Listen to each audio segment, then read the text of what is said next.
saya jemput Tan Sri Datuk Sri Abdul Khalid bin Ibrahim. Bismillahirrahmanirrahim. Assalamualaikum warahmatullahi taala wabarakatuh.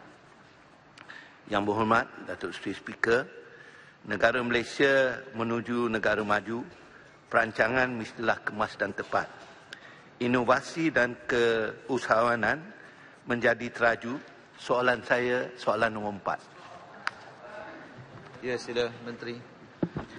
Terima kasih Datuk Seri Yang Pertua. Terima kasih Yang Berhormat Bandar Tun Razak. Langkah-langkah strategik yang telah diambil dalam usaha memperbaiki kedudukan Malaysia dalam indeks antarabangsa berkaitan daya saing dalam jangka masa terdekat, pertengahan dan panjang adalah seperti berikut. Dalam usaha untuk menyalurkan maklumat prestasi daya saing Malaysia, pihak Perbadanan Produktiviti Malaysia MPC, Malaysia Productivity Corporation, contohnya telah pun menyediakan secara detail prestasi Malaysia dalam 4 faktor dan 20 subfaktor serta indikator berkaitan dan telah diedarkan kepada semua ketua setiausaha kementerian dan agensi berkaitan untuk diambil tindakan. Kedua, Kementerian Perdagangan Antarabangsa Industri MITI, Civil Service Delivery Unit, JPM, Pemandu dan MPC bekerjasama secara NBOS menyediakan analisis terperinci terhadap laporan daya saing antarabangsa dan mencadangkan penambahbaikan yang boleh segera dilaksanakan dalam tahun semasa. MPC telah mengadakan mesyuarat bersama 10 kluster yang terdiri daripada 19 kementerian. Ketiga, mempergiatkan kerjasama di kalangan pelbagai agensi pembekal data dalam menyediakan data yang berkualiti kepada organisasi antarabangsa untuk memastikan ketepatan data. Antara inisiatif jangka masa pertengahan. Pertama, makmal bersama kementerian dan agensi yang berkaitan bagi merangka penambahbaikan ke arah menghasilkan anjakan besar dengan izin Quantum Leap dalam prestasi daya saing negara bagi laporan yang telah diputuskan di Mesyuarat Economic Council pada 29 Mei 2017. Inisiatif ini diterajui oleh Ketua Setiausaha Negara. Makmal Quantum Leap akan menjemput wakil daripada World Bank dan IMD yang antara lain akan memfokuskan kepada kajian amalan terbaik terhadap 5 negara yang dijadikan tanda aras dan disuai padan. Kedua, mendapatkan pakar-pakar teknikal daripada negara-negara yang ditanda aras untuk membantu Malaysia dalam memperbaiki prestasi daya saing seperti Switzerland dan Amerika Syarikat. Ketiga, meningkatkan kerjasama erat antara sektor awam dan swasta dalam bentuk pasukan kerja seperti pemudah dalam menjalankan usaha-usaha penambahbaikan ke arah mewujudkan persekitaran mesra perniagaan dan mengurangkan birokrasi beban peraturan. Untuk jangka masa panjang, inisiatif adalah seperti berikut.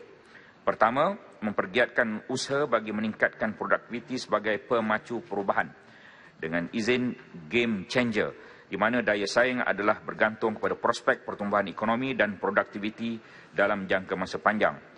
Usaha untuk meningkatkan produktiviti telah dikenal pasti melalui 5 teras yang digariskan dalam blueprint produktiviti Malaysia yang telah dilancarkan oleh Perdana Menteri.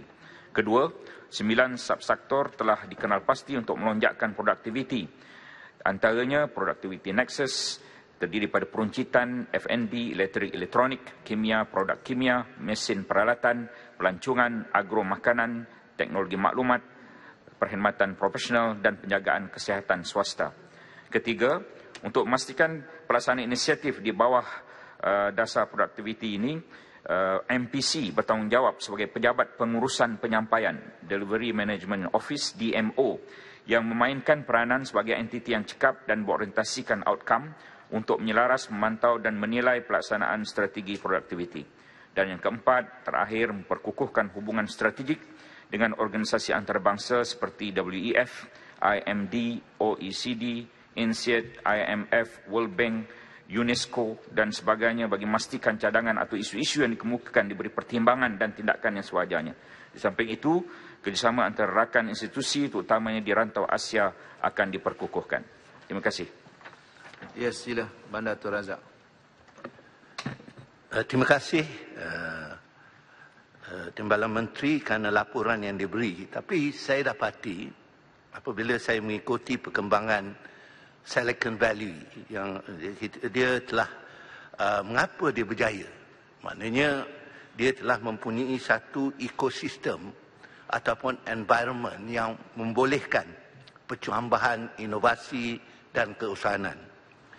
Kita untuk ingatkan kita, Bill Gates, Steve Jobs, Hewlett Packard, Google, Facebook, semuanya lahir dalam keadaan yang tersebut.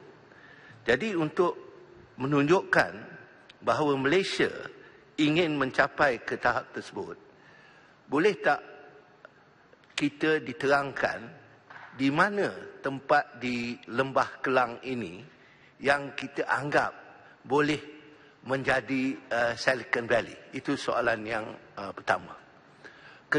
Soalan yang kedua, apabila kita berbincang tentang keusahanan, ada beberapa konsep yang perlu kita terima, iaitu konsep berdikari. Berarti konsep there is no free lunch. Maknanya tak ada benda yang kita buat dengan tak ada pembayaran. Kedua, konsep there is no subsidi.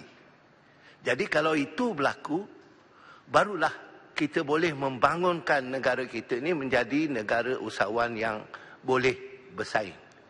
Adakah perancangan ini sudah ada dalam perbincangan yang begitu ramai yang telah dikatakan di situ, dan bagaimana usaha untuk membawa Malaysia kepada sistem berdikari ini? Terima kasih. Ya, sila Menteri. Terima kasih. Ahli Berhormat Bandar Tun Razak memberikan dua perkara daripada pelbagai perkara yang diukur dari segi kita punya penarapan antarabangsa. Pertama tadi tentang inovasi dan teknologi, yang kedua ialah tentang keusahawanan. Apa yang kita boleh nyatakan di sini bahawa tentunya Silicon Valley Malaysia ini ialah Cyberjaya, dan Cyberjaya terus berfungsi sebagai pusat multimedia super koridor Malaysia. Dan pada 31 bulan 5 tahun ini misalnya, Perdana Menteri telah melancarkan semula pembinaan Cyberjaya untuk masa depan dengan 11 projek, kalau tak silap saya 11 projek yang akan menukar Cyberjaya kepada Smart City. Dan Smart City ini termasuklah untuk menjadikan sebagai ASEAN Big Data Center misalnya. Dan itu dari segi ekosistem inovasi dan teknologi yang kita boleh nyatakan di negara kita. Dari segi daya saing keusahawanan, memang kita perlu usahawan yang berdaya saing, yang boleh berdaya tahan di peringkat antarabangsa. Tapi pada ketika yang sama, apabila kita kata tiada subsidi secara total, ia masih tidak boleh dilaksanakan kerana usahawan kita masih memerlukan bantuan dengan pelbagai tindakan yang telah pun diambil oleh pelbagai kementerian. Sebagai contoh, semua kementerian sekarang ini sudah ada apa yang dipanggil sebagai bahagian pembangunan usahawan Bumiputera di setiap 25 kementerian. Kita masih lagi perlu membantu. Walaupun subsidi dalam bentuk yang lain dikurangkan, tapi dari segi bantuan, dari segi latihan, bantuan dari segi ekspor misalnya, supaya kita boleh berdaya saing keluar negara, masih kita tetap laksanakan supaya kita boleh mampu berdaya saing dengan usahawan-usahawan di peringkat antarabangsa. Terima kasih. Kuala Kansar. Terima kasih Yang Betul. Terima kasih Yang Berhormat Menteri. Soalan saya, adakah kementerian membuat kajian yang lebih terperinci mengenai kemahiran tepat, daya saing dan ruang niaga yang akan menjadi permintaan generasi TN50 dan juga permintaan dunia ketika itu, iaitu tahun 2050. Ini penting bagi memastikan generasi negara ketika itu lebih bersedia menghadapi inovasi yang menepati pendapatan jangka panjang dan generasi berpendapatan tinggi. Terima kasih. Ya, sila Menteri. Ya, kalau kita berpatah balik kepada soalan asal, ya, kita dalam kita menghadapi masa depan TN50 sebagaimana yang dinyatakan oleh Kuala Kangsar, di mana kedudukan Malaysia sekarang dari segi dari segi World Competitiveness Yearbook dengan izin, ya, laporan tahunan daya saing dunia. Malaysia nombor 24 daripada 63. Tetapi di kalangan negara ASEAN, Malaysia nombor 2 selepas Singapura. Ada 2 lagi laporan utama dunia, iaitu Global Competitiveness Report dengan izin. Itu dikeluarkan oleh World Economic Forum. Yang pertama tadi dikeluarkan oleh IMD, Institute for Management Development Switzerland. Laporan daya saing global ini pada tahun 2016-2017, Malaysia nombor 25 daripada 138. Sekali lagi di ASEAN, Malaysia nombor 2. Itu kedudukan kita di ASEAN, sekali lagi nombor 2. Dan yang satu lagi yang disediakan oleh World Bank, Bank Dunia, mengenai laporan menjalankan perniagaan, Doing Business Report, yang dikeluarkan di Washington DC. Pada tahun 2017, kedudukan Malaysia adalah nombor 23 daripada 190. Sekali lagi, ASEAN, Malaysia nombor 2. Saya ingin mengatakan bahawa kedudukan kita di negara ASEAN selepas Singapura memanglah agak baik dan boleh lagi kita perbaiki kalau boleh menjadi nombor 1.